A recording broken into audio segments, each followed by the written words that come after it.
Hola estimados suscriptores, yo soy Danilo. Y yo soy Rafa.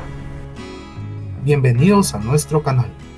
Hoy hablaremos sobre un asesino serial de nombre José María Miculax, que aterrorizó Guatemala a finales de la Segunda Guerra Mundial, en la revolución del año 1944. En Guatemala, las autoridades intentaban mantener un control sobre la sociedad revolucionaria. Sin embargo, pese a sus esfuerzos, hubieron varios crímenes sin resolver y criminales que no lograron atrapar, entre los cuales se encontraba José María Miculax. En su historial criminal, a José María Miculax se le llegaron a comprobar 15 víctimas mortales, de las cuales la mayoría fueron encontradas en Chimaltenango, en la ciudad de Guatemala y en Zacatepeques.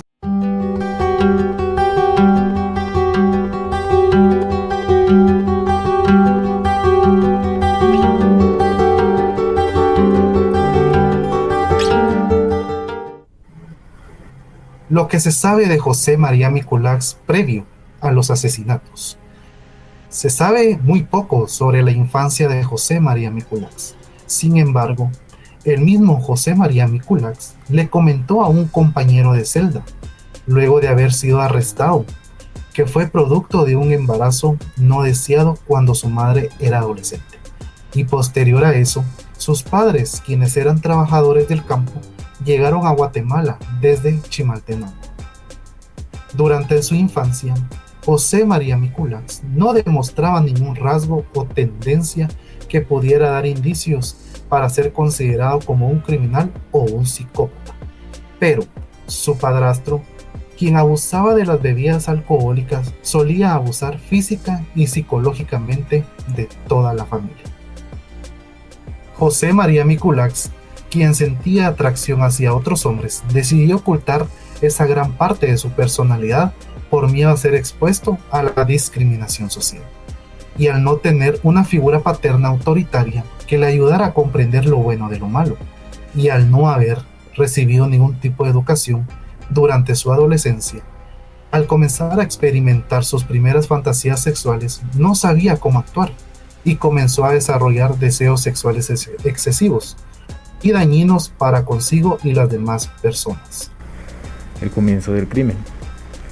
Después de varios años luchando por frenar sus acciones y deseos desmedidos, comenzó a desarrollar una conducta violenta que lo llevaría a perder el control de su vida, comenzando a cometer robos y crímenes cada vez más graves, debido a lo cual llegó a presentarse con nombres falsos en varias ocasiones para que no se le pudiera identificar, ya que para ese momento las autoridades no tenían una intervención directa para frenar sus crímenes. Sin embargo, algo que lo alentó a ir más allá en sus acciones fue la relación cercana que tenía con su primo de nombre Mariano, con quien compartía varios de sus deseos perversos. Cuando José María Miculax cumplió la edad de 15 años, comenzaron a surgir sus primeras víctimas, quienes eran niños sobre los cuales José María Miculax tenía una clara ventaja física. Dichas acciones llevaron a José María Miculax a la mira de las autoridades, quienes luego de un año lograron arrestarlo e iniciar un proceso en su contra por delitos como robo, abuso y secuestro de niños, tras lo cual se le condenó a pasar 4 años en prisión. Durante el cumplimiento de su condena, mientras estaba en prisión, José María Miculax demostró un buen comportamiento, sin demostrar ningún tipo de violencia, debido a que al ser una prisión para mayores no podía hacer uso de la ventaja física que tenía al secuestrar y abusar de niños menores que él. Al salir de prisión, en el año de 1946, José María Miculax retomó sus acciones violentas, con el fin de buscar nuevas víctimas, y no encontró una mejor manera de hacerlo que planificarlo junto a su primo Mariano, quienes comenzaron a secuestrar, abusar y asesinar a un total de 15 niños varones, para luego abandonar sus cuerpos, los cuales la policía descubriría entre los meses de enero y abril del mismo año. No existe el crimen perfecto. Tras 15 víctimas confirmadas, José María Miculax y su primo fueron creando un patrón de comportamiento con el cual atraían a sus víctimas para luego abusar de ellos y asesinarlos, diciéndole a los niños que veían como posibles víctimas que tenían unos conejos de colores de mascota, invitándolos a acompañarlos para enseñárselos y luego aprovechar cuando estuvieran solos y lejos de sus casas para golpearlos, abusar de ellos y amenazarlos, diciendo que si hacían algún ruido los matarían. Sin embargo, el 23 de enero del año de 1946 se toparon con la primera víctima que escaparía de la muerte. Tras haber abusado de él y haberlo abandonado pensando que ya no estaba con vida, el niño logró escapar y contarle a su madre lo sucedido. Fin de los crímenes. Luego de varias denuncias y presión por parte del pueblo, las autoridades, en base a la forma de los asesinatos, comenzaron a sospechar que los mismos habían sido realizados por una persona o máximo 2 personas de manera conjunta, por lo cual nombraron a José María Miculax como un asesino en serie, ya que era el autor de 15 asesinatos. Fue gracias a la declaración de una anciana que dio una descripción detallada de José María Miculax y su primo que lograron capturarlos, ya que aunque la anciana no fue testigo de ningún crimen, sí logró identificarlos gracias a su forma de caminar, la cual, en base a los testimonios de algunas víctimas que habían sobrevivido, era una manera de caminar muy singular. Juicio y sentencia. Tras haber sido detenidos, José María Miculax confesó los asesinatos. Durante el desarrollo de su juicio, él mismo fue proporcionando información clara y precisa sobre la ubicación de los cuerpos y la forma en la que realizó los crímenes, narrándolo de tal manera que pareciera que no le afectaba en nada el hecho de recordarlo, y como si sus actos fueran algo normal, lo cual hizo que los padres de las víctimas solicitaran al presidente de ese momento, a través de una carta, que los culpables fueran condenados con la pena de muerte, o también conocida como pena capital.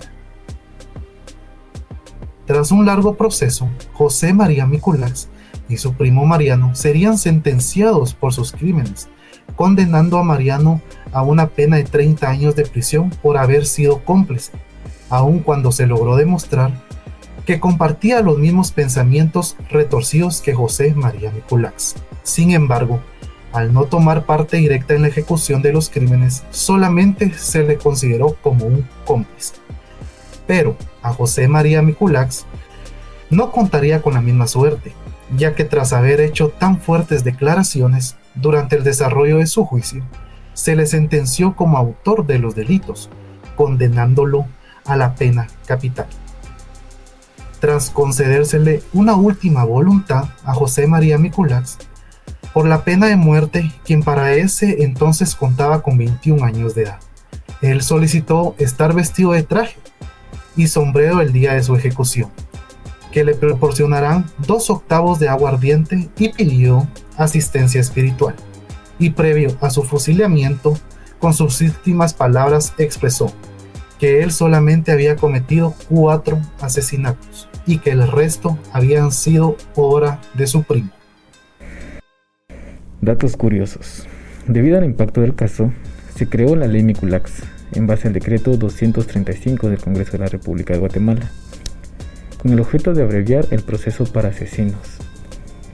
José María Miculax fue ejecutado por fusilamiento, y el día de su ejecución asistieron cientos de personas frente al cementerio general, en donde se llevó a cabo el acto.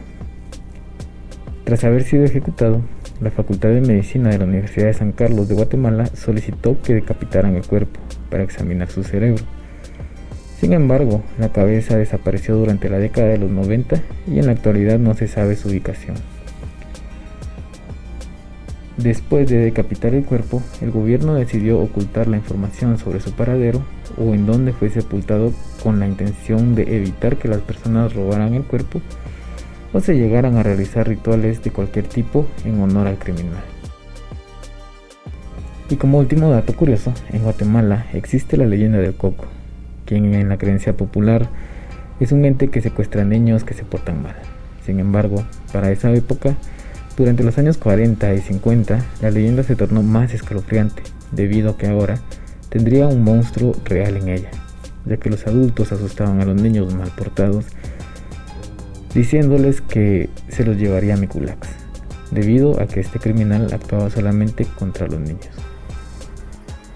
Muchas gracias a todos los suscriptores por haber escuchado este nuevo capítulo. No olviden suscribirse a nuestro canal y darle like al video. Los esperamos en el próximo video con una nueva historia real.